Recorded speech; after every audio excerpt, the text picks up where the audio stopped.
नमस्कार। कुदरत India digital में स्वागत है आपका। मैं हूं अंशुमान आनंद और अपने चैनल पे हम आज बात करेंगे संगीत की।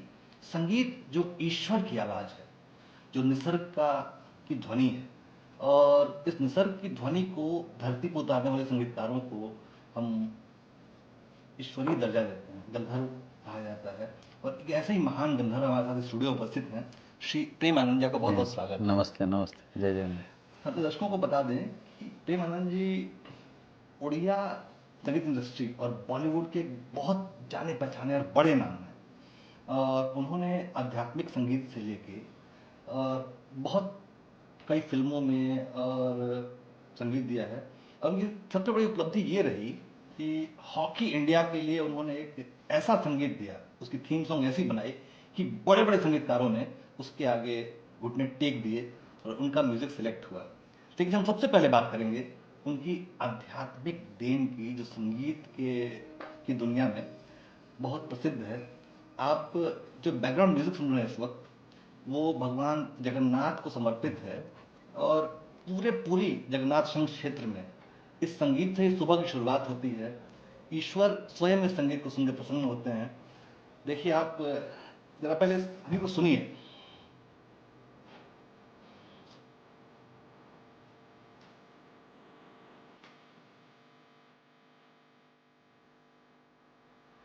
तो प्रेमानंद जी, ये संगीत, इसकी प्रेरणा आपको कहाँ से मिली? इतना मधुर संगीत, और ये स्वयं ईश्वर की आवाज जैसे महसूस होता है, इसकी प्रेरणा आपको कहाँ से मिली? देखिए, जो ये संगीत के बारे में मैं इतना बोलूँ, ये प्रेरणा मेरे को खुद भगवान ने दी है। महाप्रभु जगन्नाथ कृपा से ये मेरे को मिला।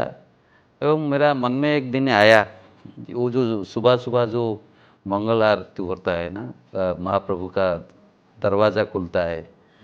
मेरे को मंदिर का कई लोग, सेवायत लोग मेरे को बोले, सर आज भगवान का जो दरवाज़ा खुलता है ना, उसी टाइम पे कुछ संगीत बनाए जैसा हर दिन सुबह लाखों करोड़ लोग के पास ये गाना जा रहा है ऑल ओवर वर्ल्ड में, तो ऐसा कुछ बनाए है। मैं बोला मैं क्या बनाऊँ, जो महाप्रभु करके, मेरा तो ऐसा कुछ हिम्मत नहीं, मेरा इतना ताकत नहीं है मैं जो बनाऊँ। उनकी शरण जाऊंगा तो हो जाएगा। एक दिन मैं ड्राइव करके पूरी ऐसे जा रहा था, ऐसे मंदिर दूर से मैं देखा, महाप्रभु का ध्वजा ऐसे हिल रहा है। मेरा जुगे जुगे जगन्नाथ, बस इतना ही।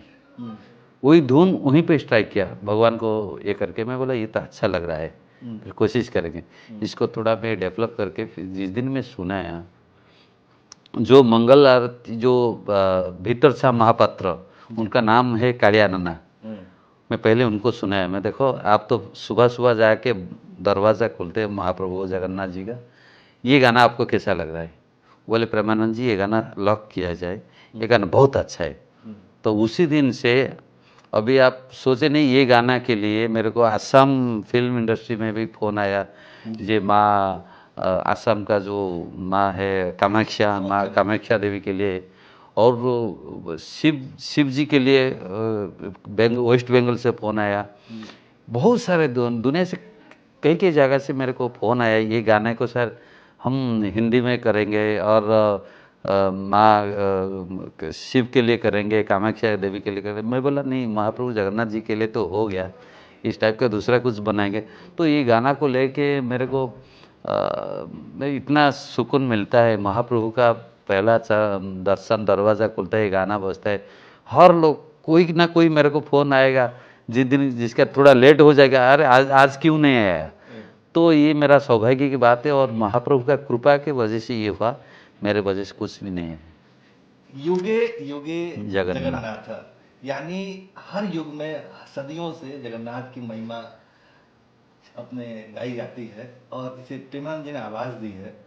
और आप जानकर आश्चर्यचकित होंगे कि जिन्होंने कहानी उन्होंने सुनाई कि सचमुच निसर्ग से, स्वर्ग से उतरी हुई आवाज थी जिन्होंने इस संगीत को जन्म दिया।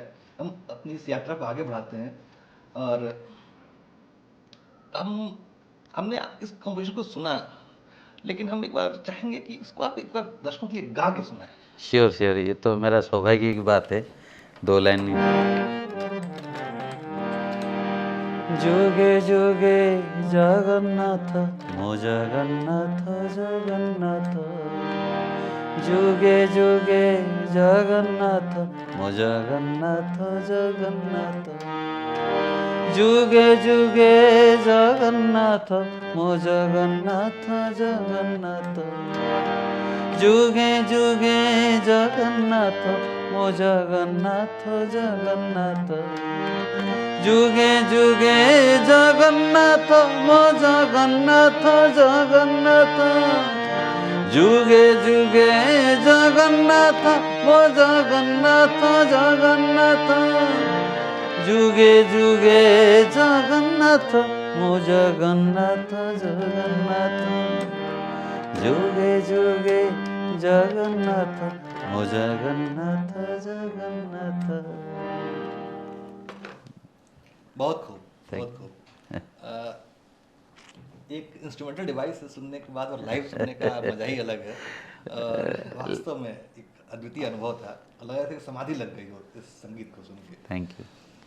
अब आगे बढ़ते हैं। आपने बॉलीवुड के गानों के लिए भी बहुत अच्छे अच्छे गीत गाए हैं। मैं कंपोज किया हूँ। कंपोज किया आपने और संगीत दिया है आपने, तो कुछ बॉलीवुड का कुछ ऐसा सुनाइए जो कि बहुत पॉपुलर रहा हो। मैं तो मेरा बहुत सालों से मेरा एक गाना जुबिन नौटियाला का एक खुदा राजी रहे लव यू टर्न फिल्म का, वो बहुत ही हिट हुआ था। उस जिस दिन रिलीज हुआ था उसके बाद वो कोरोना शुरू हो गया, फिर वो फिल्म ऑल ओवर वर्ल्ड में रिलीज नहीं हो पाया। अभी एक रिलीज हुआ 2 दिन पहले, एक जी म्यूजिक में एक गाना, वो गाना अच्छा चल रहा है। अच्छा, ये मैं वो गाना पे 2 लाइन।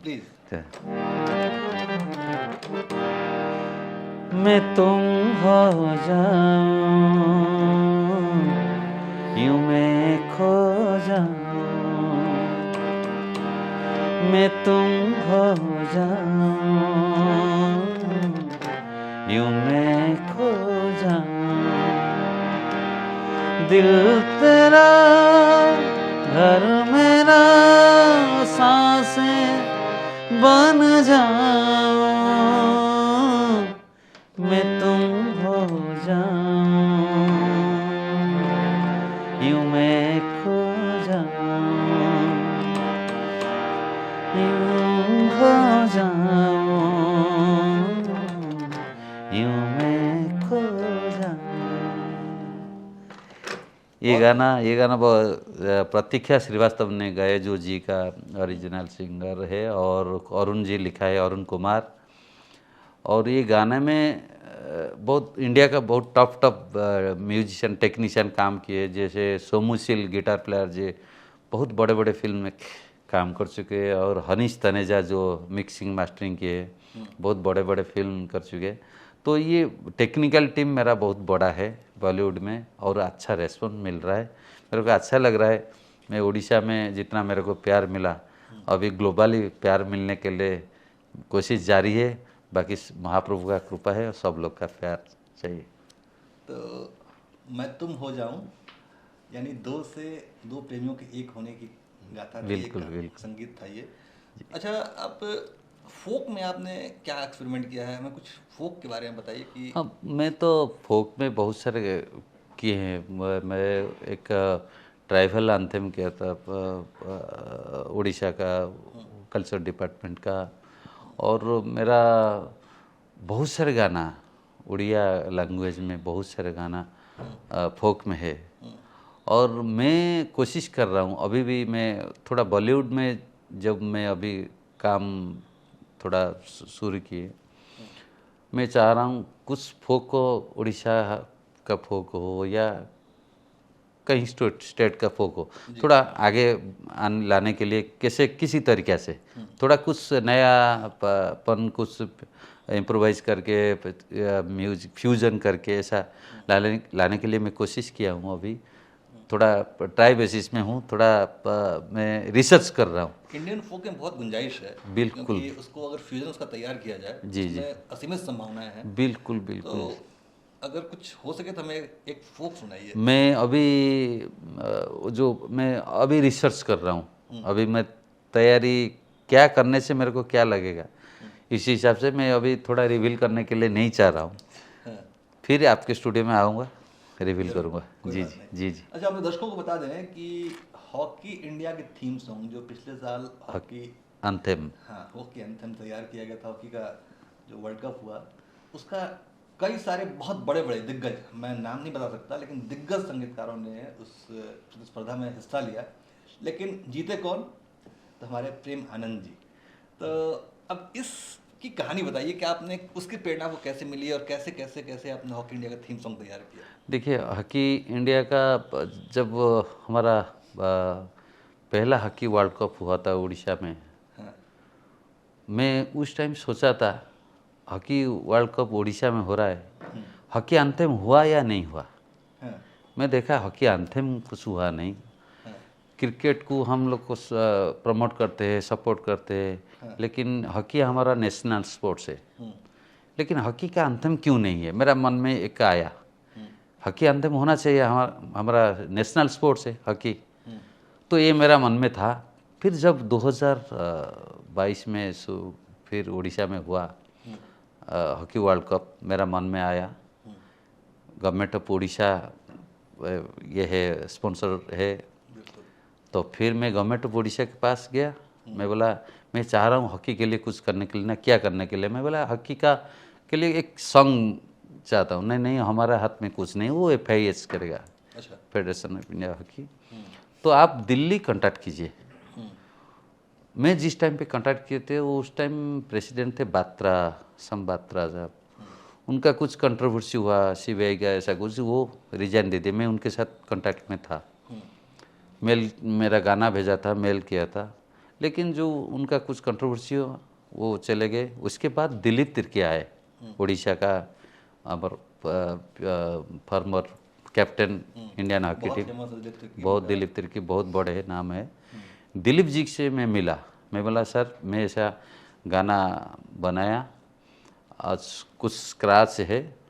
मैं बत्रा साहब को सुनाए थे, मेल भी किया था, लेकिन वो तो कुछ कंट्रोवर्सी के लिए वो तो चले गए। लेकिन मैं आपको ये गाना सुनाने के लिए चाहता हूँ। नहीं देखिए, हमारा एक फोरम है, आप अप्लाई कीजिए, आप अप्लाई कीजिए, आप गाना स्क्रैच भेजिए। अगर हमारा जो पैनल है वो बैठेंगे तो फिर वो डिसीजन लेंगे, तो आपका हो जाएगा, तो कोई प्रॉब्लम नहीं। तो फिर मैं क्या क्या हॉकी इंडिया से एक मेल आइट से मेरा अप्लाई किया। अप्लाई करने के बाद फिर बहुत सारे लोग, बहुत सारे बड़े बड़े संगीतकार ने अप्लाई किए थे। और महाप्रभु का कृपा, मेरा इतना, मैं नहीं समझता मैं इतना बड़े म्यूजिक डायरेक्टर हूँ। जगन्नाथ महाप्रभु का कृपा है। एक दिन मेरे पास फ़ोन आया, राकेश जी से, हॉकी इंडिया का राकेश जी का फ़ोन आया। जब प्रेमानंद जी बोल रहे, मैं बोला हाँ, ना आपका गाना सिलेक्ट हुआ है, आप हमारा ये मेल आईडी पे आप तुरंत आपका प्रपोजल भेजिए। मेरे को यकीन नहीं हुआ। मैं सोचा शायद मेरे साथ कोई ऐसा ब्लॉक कर रहा है। मैं मिसेस को नंबर भेजा, देखो ये थोड़ा ट्रू कलर में, ये बोले राकेश जी हॉकी इंडिया से, ये सही है या गलत है। फिर वो ट्रू कलर में देखे, नहीं नहीं वो राकेश जी है हॉकी इंडिया का। फिर मैं बोला सॉरी सर, मैं थोड़ा रिकॉर्डिंग में था। फिर जो कन्विंस हुआ, फिर मैं मेल फेल करके सब रेडी कर दिया। मेरा एक छोटा भाई है वो दिल्ली में, वो अर्जेंट लास्ट डे था, संतोष। मैं उनको बोला संतोष मैं थोड़ा दूर हूँ, ये लेटर थोड़ा कैसे हॉकी इंडिया ऑफिस में पहुँचना चाहिए, क्योंकि आज लास्ट डेट है ना। ठीक है भाई, मैं तो बाहर हूँ, मैं कोशिश कर रहा हूँ। फिर पहुँचा दिया। फिर मैं भूल गया। मैं बोला चलो क्या होगा क्या नहीं होगा वो अलग बात है, लेकिन जिस दिन सिलेक्शन हुआ आप सोच नहीं सकते। वही लेटर को लेके मैं पहले महाप्रभु जगन्नाथ के पास गया और वहाँ से दर्शन किया, महाप्रभु को वो लेटर समर्पण किया। उसके बाद फिर आके समीर रंजन, सुखिंदर सिंह जो इंडिया का बहुत बड़ा है, सुखिंदर सिंह जो सिंगर है, पहला सिंगर है जो ऑस्कर अवार्ड मिला है उनको, सुखिंदर सिंह ने गाए और समीर जी ने लिखे।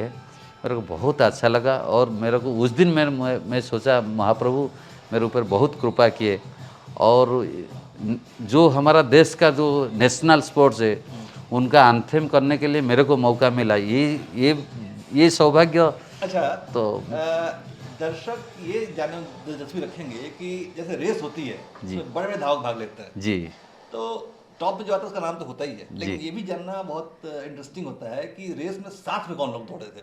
तो हमें ये बताइए कि उस हॉकी एंथम के लिए साथ में कौन से लोगों ने अपने मतलब ट्राई किया नहीं, था? देखिए वो तो अंदर की बात है, मेरे को मालूम नहीं। वो जो पैनल में जो बैठे हैं उनको पता है, लेकिन मैं जो जितना सुना बहुत बड़े बड़े आदमी भाग लिए थे, लेकिन ऑफिशियल मेरे को नहीं मालूम है। वो ऑफिशियल उनको मालूम है जो पैनल में बैठे हैं। लेकिन मेरा सिलेक्शन जब हुआ, मेरे को जिस दिन लेटर मिला उस दिन मेरे को लगा हाँ सही बात में मेरे को मिल रहा है ये काम। वो उड़ीसा में जितने सारे चैनल है वो सब न्यूज़ किए, उड़ीसा का बेटा आज हॉकी एंथम कर रहा है। बहुत हाइप हुआ, मेरे को बहुत अच्छा लगा। बहुत सारे फ़ोन आया, बहुत बड़े बड़े लोग मेरे को फ़ोन किए, अप्रिशिएट किए। और ये गाना सुनने के बाद जिस दिन ये रिलीज़ हुआ, हॉकी स्टेडियम जिस दिन उद्घाटन हुआ उसी दिन ये गाना रिलीज़ हुआ। और जब ये गाना इंटरनेशनल न्यूज़ हुआ, द स्टेट्समैन एक चैनल पे आया, हर चैनल पे आया ये न्यूज़ में, मेरा नाम देख के इतना खुश हो गया, मैं क्या बोलूँ। वो सब महाप्रभु कृपा से हुआ, सब लोग का प्यार है, आशीर्वाद है। तो ये म्यूजिक आप सुन रहे हैं बैकग्राउंड में, यही है हॉकी इंडिया का anthem, hockey anthem theme song है। सुखिंदर की आवाज़ पीछे चल रही है। श्रीमान जी, आपसे एक और बड़ा अद्भुत प्रश्न है। आपको कहा जाता है म्यूजिक का साइंटिस्ट, जी। लेकिन मुझे लगता है कि आपको म्यूजिक साइंटिस्ट से ज़्यादा बेहतर आपकी उपाधि होगी म्यूजिक का ऋषि, क्योंकि आपने जो कहानियां सुनाई उसमें हमेशा आपको लगा कि जैसे कोई डिवाइन संकेत आया हो और आपने वो तैयार किया हो। बिल्कुल बिल्कुल। ऐसा साइंटिस्ट के साथ नहीं होता है, ऐसा ऋषियों के साथ होता है। तो इस बारे में क्या कहना है आपका? देखिए ये बारे में मैं ये भी एक मिराकिल है। एक दिन मैं चैनल पे बैठा था, बहुत सारे फिल्म मेरा रिलीज हुआ था उस टाइम पे, सब बहुत सारे म्यूजिक डायरेक्टर है। हर म्यूजिक डायरेक्टर नाम से पहले एक टैग लाइन लगता है। फिर मेरे नाम से पहले भी ऐसा लगा। मैं भगवान को प्रार्थना किया, महाप्रभु मेरे को ऐसा कुछ टैग लाइन दे दो जो मेरा टैग लाइन से किसी का भाग नहीं होगा, मेरा अकेला हो जाएगा। ऐसा मैं बोल के भगवान को बोल के मैं छोड़ दिया था। 6 महीने के बाद चांदीपुर क्षेपणास्त्र जो उड़ीसा के है, वहाँ जहाँ पे अब्दुल कलाम डायरेक्टर थे, वही पोस्ट में जो डॉक्टर बीनो दास वो चांदीपुर डायरेक्टर थे।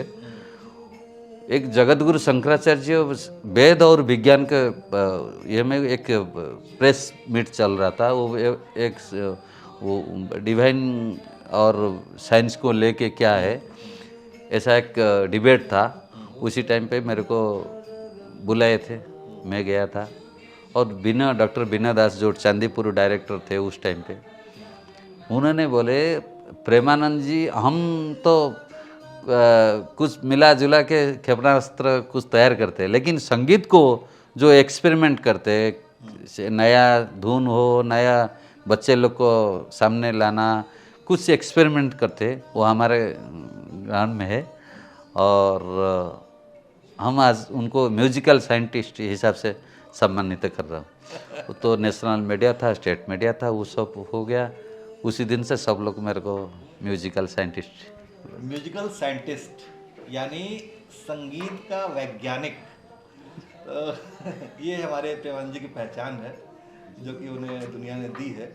अच्छा, एक और विशेष बात ये है कि आपने एक व्यक्ति तभी महान कहा जाता है जो अपनी विरासत को बांटता है जी, अपने ज्ञान को बांटता है। जो अपने ज्ञान को सिर्फ अपने तक सीमित रखे वो महान नहीं हो सकता है कभी। तो आपने कई सारी प्रतिभाएं तैयार भी की हैं जी जीवन काल में। तो आपको कैसा महसूस होता है जब कोई शिष्य जो है बहुत ऊंचाई पे जाता है? तो देखिए मेरा एक मन में एक खास बात मैं बोलूँगा, मैं स्ट्रगल करके यहाँ तक आया हूँ। मैं चाह रहा हूँ, मेरा मन में ये है, मेरे पास जो बच्चे लोग आते हैं, मैं चाहता हूँ वो भी इतना स्ट्रगल नहीं करे। क्यों ना, उनका इतना हिम्मत नहीं है, वो इतना स्ट्रगल इतना झेलेगा ना, वो फिर लाइन छोड़ देगा। जिसका अंदर कुछ टैलेंट है, मैं देखता हूँ इसके अंदर टैलेंट है ना, मैं उसको कैसे प्यार से हाथ पकड़ के सामने लेना है। अभी मेरा उड़ीसा में 42 सिंगर, एस्टेब्लिश सिंगर, जो आजकल मैन ऑफ करोड्स ऐसे कमाते हैं, इतना एस्टेब्लिश है। मेरे को इतना सुकून मिलता है जे मैं तो कुछ नहीं कर पा रहा हूँ, जो कर रहे हैं सब महाप्रभु कर रहे हैं, मैं कुछ नहीं हूँ। मेरे माध्यम से कुछ हुआ, मेरे माध्यम से कोई किसको नाम मिला, कुछ पैसा मिला उनका फैमिली चलाने के लिए, और वो भी स्टारडम मिला, यही मेरे लिए खुशी की बात है। और मैं चाहता हूँ इसी तरीके से मैं जितना तक, इवन मैं अभी बॉलीवुड में भी मैं कोशिश कर रहा हूँ कुछ नया सिंगर को लाने के लिए। मैं भी जैसे उड़ीसा में एक एग्जाम्पल, प्रेमानंद जी जिसको चांस देगा वो बड़ा स्टार बन जाता है। मैं ऐसा भी कोशिश कर रहा हूँ अभी बॉलीवुड में। ये मेरे को बहुत सुकून देता है और कुछ नहीं। मेरे को अच्छा लगता है कुछ नया टैलेंट को बाहर लाने के लिए और कुछ नया चीज़ करने के लिए। इस इंटरव्यू के दौरान मैंने एक बात नोटिस की कि प्रेमानंद जी एक बहुत सरल व्यक्तित्व के व्यक्ति हैं और उन्हें हर बार अपने कर्मों का श्रेय ईश्वर को दिया है, जो कि बहुत छोटी बात नहीं है। क्योंकि हम दुनिया में देखते हैं कि छोटी सफलता मिले और आदमी का दिमाग आसमान पे होता है, लेकिन इतने सारी कालजयी संगीत की रचनाएं करने के बाद भी प्रेमानंद जी ने हमेशा उसे ईश्वर को समर्पित किया है। जैसा गीता में भगवान ने भी कहा है कि जो कर्म कर मुझे समर्पित कर दे जाए। ये बताता है कि प्रेमानंद जी की यात्रा अभी बहुत लंबी है। अच्छा, ईश्वर के आप आध्यात्मिक व्यक्ति हैं जी। कुछ एक बढ़िया पद सुनाइए जो कि दर्शकों को एकदम ध्यान में ले जाए। ऐसे तो महाप्रभु का बहुत सारे गाना मैं कर चुका महाप्रभु जगन्नाथ जी के लिए। मैं अभी मेरा एक ये जगत गुरु शंकराचार्य जी का ये लिखा है ये गाना।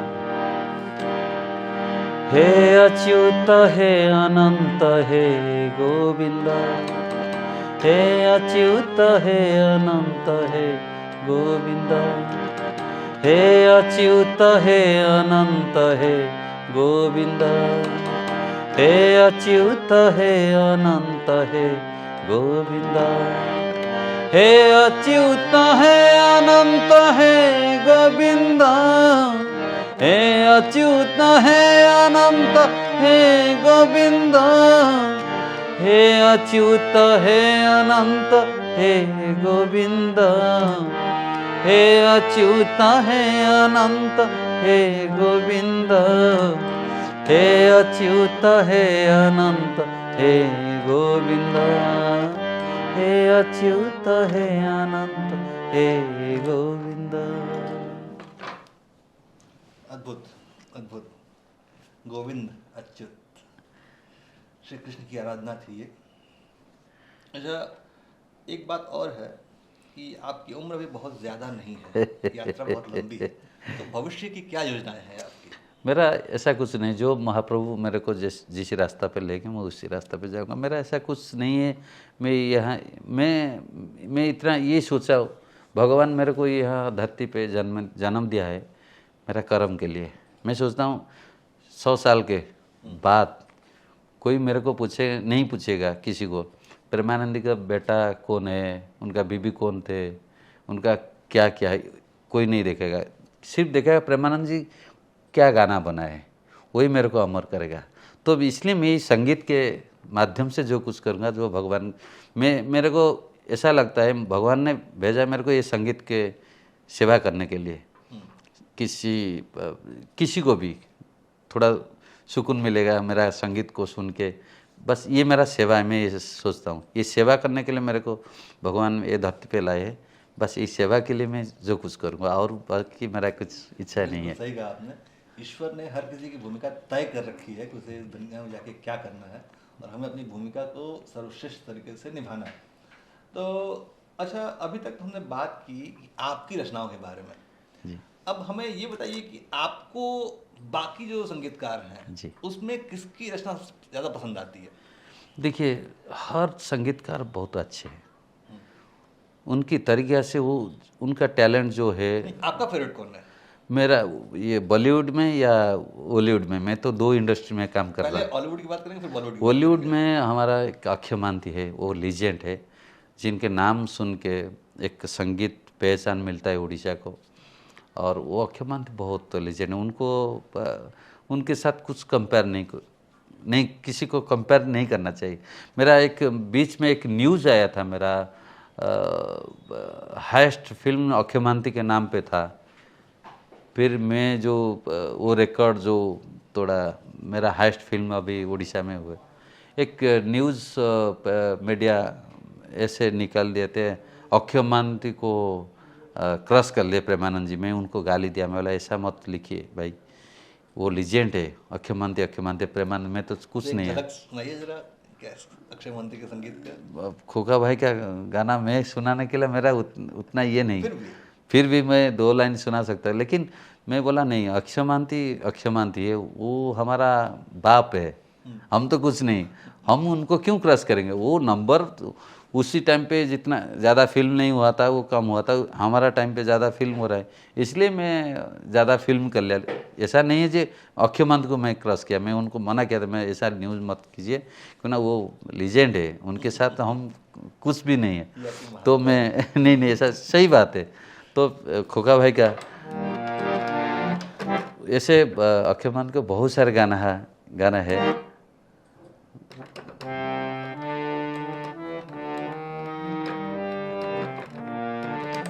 ये गाना बहुत बड़ा है, हिट है उड़ीसा का। मैं 2 लाइन, जा जा बरा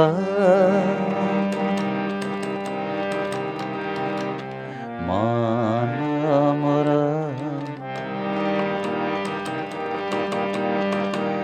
जा जा बरा मान मोरा। ये गाना बहुत बड़ा हिट, छोटे बच्चे से लेके बड़े तक किसी को भी आप बोलेंगे ये गाना, हर घर में ये गाना बजता है। तो खोका भाई बारे में मैं इतना बोलूँ, जितने सारे संगीतकार हैं उड़ीसा में अभी भी, सब उनको आइडियल मानते हैं। उनका संगीत में वो जो छोड़ के गए ना, हम वो आज तो कुछ भी नहीं किया, क्या किया, कुछ नहीं किया। वो जहाँ तक संगीत को लेके गए, हम इतना ही कर रहा हूँ, उनको आइडियल मान के वो क्या क्या करके गए हैं, हम कुछ करने के लिए कोशिश कर रहे हैं, बाकी वो बहुत बड़े हैं। बहुत खूब। आपने जो झलक सुनाई वो उससे समझ में आ गया कि उनकी कंपोजिशन क्या दाम है। कंपोजिशन कितनी दमदार थी, क्योंकि उससे उनके एस.डी. वर्मन की याद आई मुझे। जी जी जी, बिल्कुल बिल्कुल बिल्कुल। वो फील आया मुझे उस हाँ, उनका लेबुल ऐसा है। हाँ। अच्छा, आप बॉलीवुड के बारे में बात करते हैं, तो बॉलीवुड में आपका फेवरेट कौन है? उसकी कौन सी बॉलीवुड रचना देखिए सबसे सर, पसंद है सर बॉलीवुड में आजकल का ज़माने में बहुत सारे म्यूजिक डायरेक्टर आपको? नहीं, काम आज करते जमाने की हैं। बात नहीं कर रहा हूँ मैं, हाँ, पुराने पुराने से लेके अभी तक अभी जो तक आपको सबसे प्रिय हो, सबसे पसंद मेरे हो। मेरे को अच्छा लगते हैं पैरेलल, लक्ष्मीकांत पैरेलल जी, उनका जो मेलोडी है, LP आर डी बर्मन साहब, वो तो पंचम दा तो सभी के हृदय में है, लेकिन लक्ष्मीकांत पैरेलल जी का जो मेलोडी है ना, वो बहुत खूबसूरत है, मेरे को अच्छा। एक झलक पर नहीं देखिए, वो उनका तो बहुत सारे गाना है, मैं थोड़ा कमजोरी फील करता हूँ, लेकिन उनको रेस्पेक्ट मेरा है, लेकिन ठीक से मैं नहीं मतलब बोल नहीं पाऊँगा, गलत होगा। मैं ये कहना चाहता कि आप कभी गुनगुनाते तो होंगे कोई ना कोई संगीत, आप वही गुनगुना दीजिए बस। नहीं, ऐसे तो बहुत सारे गाना है। सत्यम शिवम सुंदरम, ओ सत्यम शिवम सुंदरम, बस इतना ही। अच्छा, मॉडर्न म्यूजिक में जी आप जो देख रहे हैं कि बहुत अच्छे गाने ही बन रहे हैं और बिल्कुल। बहुत बुरे गाने ही बन रहे हैं, इन दोनों में मतलब इस ट्रांजिशन की वजह क्या है? और कई गाने तो इतने मधुर होते हैं कि वो सालों साल याद रहेंगे, साथ ही बहुत कई गाने बहुत घटिया होते हैं, बहुत बेकार कंपोजिशन होती है। तो आपको क्यों लगता है, क्या लगता है कि ऐसा क्यों होता है? देखिए, कोई गाना बुरा नहीं, सब अच्छे हैं, लेकिन उनके तरीके से वो रास्ते पे कोई चाहते हैं कमर्शियली थोड़ा नाम लाने के लिए, थोड़ा पॉपुलर होने के लिए, रातों रात क्या करने से थोड़ा कमर्शियल आएगा, कमर्शियल एक्सेप्टेंस मिलेगा, उसी तरीके से सब लोग जा रहे हैं। कोई म्यूजिक डायरेक्टर ऐसा सोचते हैं नहीं नहीं मेरा कोई अच्छा गाना बना है, बस टाइम लगेगा चलेगा, लेकिन अच्छा कंपोजिशन करना ये एक रुचि है। लेकिन सब अच्छे हैं, कोई बुरा नहीं, कोई ऐसा कुछ नहीं है। मेरे को लगता है अंदाज थोड़ा चेंज करेंगे तो सब ये सही हो आपकी जाएगा। मॉडेस्टी है कि आपको कोई बुरा नहीं लगता, लेकिन दर्शक, मैं हम लोग पत्रकार जनता के प्रतिनिधि होते हैं, जी तो हम जी जनता की बात करते हैं कि मुझे पसंद है, बिल्कुल। पसंद मुझे पसंद है, वो पसंद नहीं है। मॉडर्न म्यूजिक में सबसे फेवरेट कौन सा गाना रहा आपका अभी हाल के 3-4 वर्षों को देखा जाए, एक उसका? मॉडर्न बॉलीवुड में तो बहुत सारे गाना ऐसे आते हैं, जैसे अरिजीत सिंह हो या जुबिन नौटियाला हो, बहुत सारे गाना हिट। क्या पहले क्या था, एक एक गाना को लेके थोड़ा लास्टिंग चल रहा था। अभी थोड़ा उम्र कम हो गया, इसलिए ज़्यादा गाना रिलीज हो रहा है हर दिन। अ, इतने सारे गाना रिलीज होता है ना, एक गाना को सुनने के लिए टाइम नहीं मिलता है, दूसरा गाने के लिए स्किप कर देते हैं। अच्छा ये गाना आ रहा है इसलिए थोड़ा प्रॉब्लम हो रहा है, नहीं तो गाना सब अच्छे है। और पहले भी हुआ था, अभी भी हो रहा है। बहुत खूब, बहुत खूब। तो आपने सुना प्रेमानंद जी को, हॉलीवुड के महान संगीतकार, और बॉलीवुड में जल्दी ही अपना परचम लहराएंगे। और मैं आपको यकीन दिलाता हूँ, और मैं सभी इंडिया के दर्शकों को यकीन दिलाता हूँ कि जो इंटरव्यू आज हम आपको दिखा रहे हैं उसको आप सेव करके रखिएगा, क्योंकि आज से 5 सालों के बाद शायद प्रेमानंद जी हमें इतनी आसानी से उपलब्ध नहीं हो पाए। वो अभी आसमान की ऊंचाइयां छुएंगे, ये हमारा भरोसा है। लेकिन इस यात्रा में हम उनका पीछा छोड़ेंगे नहीं, हम उनके साथ हमेशा बने रहेंगे। जब भी मौका मिलेगा हम कोशिश करेंगे कि उनकी इस तरक्की की यात्रा, प्रगति की यात्रा होगी, उसके हर चरण में आपको उनके अपडेट्स के बारे में बताते रहें। बहुत बहुत धन्यवाद। थैंक, जय जगन्नाथ।